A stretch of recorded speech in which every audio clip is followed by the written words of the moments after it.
Okay, good morning, good afternoon, whenever you're viewing this. Welcome to week 7, which is now going to talk about restaurant operations. We talked about the business of restaurants last week and kind of how you construct it and think about the concepting.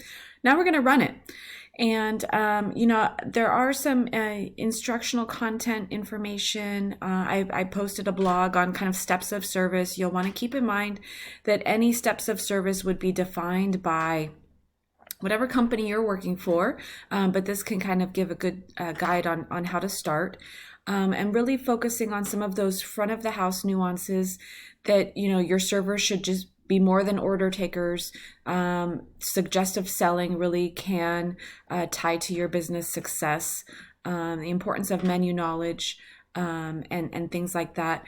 We oftentimes are able to understand front of the house because as customers, we've seen some of those interactions. I do want to point out some of the back of the house information that is equally, if not more important, to the success of restaurant operations. And that's making sure that you're purchasing properly, that you have PARs of stock available so that you don't run out of anything, that you're really focusing on identifying how much you're going to sell so that you have the right amount, not too much and not too little.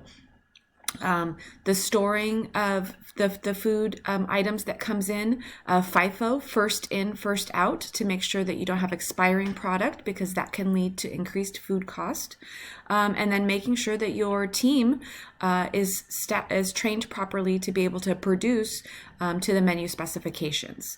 And then forecasting, I did speak about how important that is, actually not only for the purchasing and heart of house and or back of house, making sure that you have the right ingredients, but that you're staffing properly for the expected business. So these ratios are really important in making sure that we can gauge the success of our business.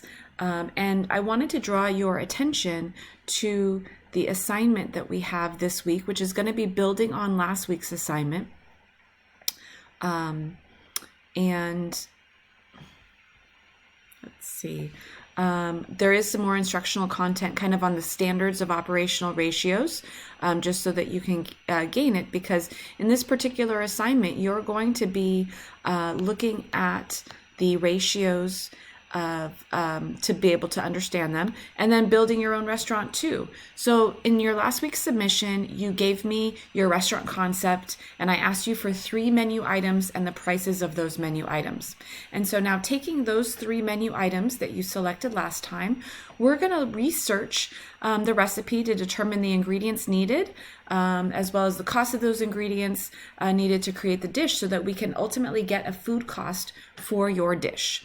And you might be thinking, how am I going to approach this exercise? What am I going to do? So I have some examples to show you, and I'm going to pull it up on a kind of a quick Excel spreadsheet.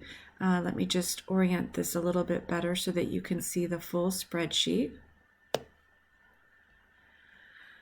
And so in this particular example, my menu dish was a hamburger. So I listed out kind of the thoughts of what ingredients I would need.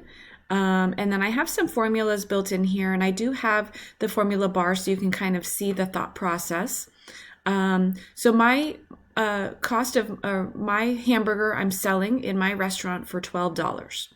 And so I looked up on Safeway.com, and I saw hamburger patties were $7.49 for 4 patties. So I did a little Excel formula to say $7.49 divided by 4, and that gives me the price of that hamburger patty of $1.87. I then did the same for hamburger bun, mayo, mustard. I decided I needed an ounce for each, right? And I built my formulas already here, as you can see in this formula bar, so that as I was looking up the ingredients. And let's just take a look at some of those ingredients and kind of the examples, right? So this is Safeway.com. So I simply looked at, okay, these are really great looking burgers for $7.49. Maybe I wanted to look at Costco.com.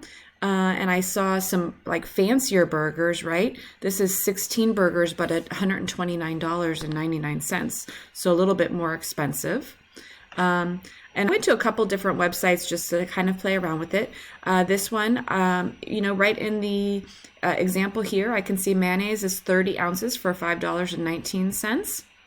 And sometimes I actually just went to Google and I said, okay, let's take a look and see. This is Kraft Singles, $8.49 for 32. Or maybe I liked this one, $6.49 for 16. I also did an example of mustard, and when you highlight it, it kind of says how many ounces, so $3.99 for 20 ounces. So going back to my spreadsheet here, let me just copy this information in because I did do all of this work so that you could see. So it's $9.49 for 64 ounces of ketchup. And when I have all of these totals here of my menu ingredients, it totals $4.34. And I'm selling it for $12. So that makes my food cost, right? The cost, $4.43 divided by 12 to be 36%. Now, keep in mind, this is just a hamburger. So if on my menu I said just a hamburger and everything's a la carte, then this would be the end of the exercise. But if I'm including French fries or onion rings or salad, I would need to actually put that into my menu ingredients needed, which would then make my cost a little bit higher. And I've done a couple of different ways. I wanted to do one from scratch with you, but I have this one that I did. This is a pot sticker recipe that I looked up. So I looked at all of the different ingredients there on the top, and I got a cost per ounce basis and then how many ounces I needed. And this is going to make this particular item 43% food cost. I also did spaghetti. So you have the ingredients here on the left, and then how much per ounce again. What is the cost per ounce? How many ounces did I need? In this recipe that I looked up for spaghetti, it does serve 6 people. So if I'm just serving one dish, I would need to take that total amount of how much it cost for me to produce a spaghetti for 6 and divide it by 6 so that I could get the cost per plate, which is $10.11, which makes it a pretty expensive spaghetti food cost at 56%. Now, if I'm looking at that and I'm looking back at my operating ratios, I might think, wow, that's really expensive. I'll look at my menu items and see what costs the most for me to be able to include in there. And as you can see, I selected a recipe that has equal parts beef, pork, and veal, right? 8 ounces of each. And that veal is kind of expensive. So if I wanted to look at maybe changing those ratios a little bit in order to make a more affordable dish, I could. And then a tuna roll. So you kind of get the idea. I did it a couple of different times in different ways so that you could see how to approach this exercise. So now back here, you're going to go ahead and submit your assignment.